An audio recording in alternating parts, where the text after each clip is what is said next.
mean, Oh, that's the message we want to send our young women for sure. You know, that thriller scene was Ruffalo's first day on set. Wow. No wonder he didn't want to be there. I mean, wow. And it was a little awkward too, because they have this party, and he's like, she's like, come in if you want. And then he comes, he does the dance, and then he just leaves. He was there for like 5 minutes. Like, that part didn't make much sense. But yeah. No, well, he was there as long as the script needed him to be there.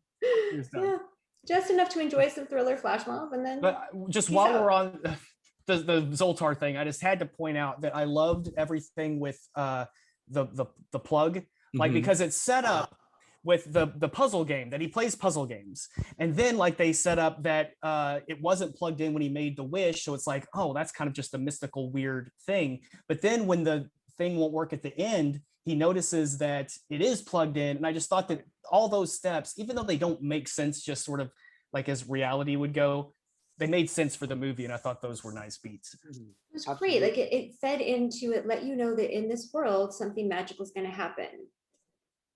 It's not as on the nose as fairy dust, but yeah, it just didn't seem like, oh, this is we need something for this script, put something in, which is it was really well thought out. And then can I just say again, I have to go back to like Penny's directing of it. There weren't any shots that I can recall in 13 going on 30 that as a director I looked at and went, wow, that was really well thought out. And that is no shade on Gary. I'm sure he's great.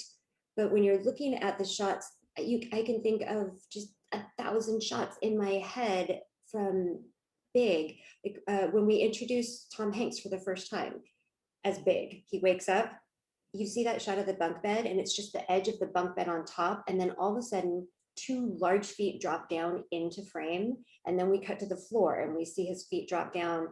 We see him big at the same time that the character in the movie sees himself big for the first time. It's such a connecting, smart way to be in that person and character's point of view.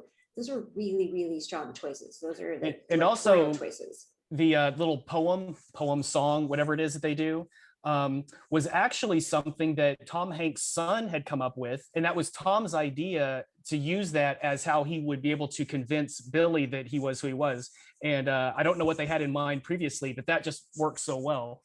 It seemed like his personality infused and made so many, it informed so much of this movie. Even that scene with the silly string, he was just hanging out with the kid who plays Billy, and they were just playing. They weren't even it wasn't part of the script, and they were just doing that on their own. So there was just so much of his personal, I guess, personality exuberance put in there. Yeah, it was just, you could really feel that, where I think that I think Jennifer is super cool and fun. She got this role because somebody saw her give an acceptance speech at an award show, and they thought that she was really funny. It would have been nice, I think, maybe to give her maybe more a Jennifer. better script, something. Yeah, better script, but I didn't see maybe so much Jennifer. It's interesting that you say that, because I felt like Big was a movie, whereas 13 Going on 30 was a vehicle for Jennifer Garner.